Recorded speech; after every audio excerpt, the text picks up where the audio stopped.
Click on black and white. Click on preset. Select blue filter. Press the down arrow to cycle through all the preset, until you find the one you like the most.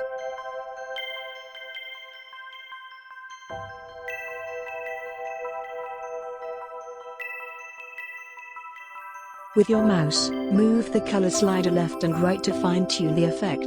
Simply leave the cursor where the image look best for you, then proceed to the next slider.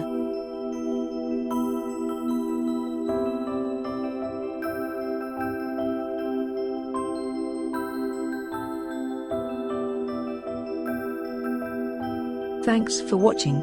Please like if you enjoyed this tutorial.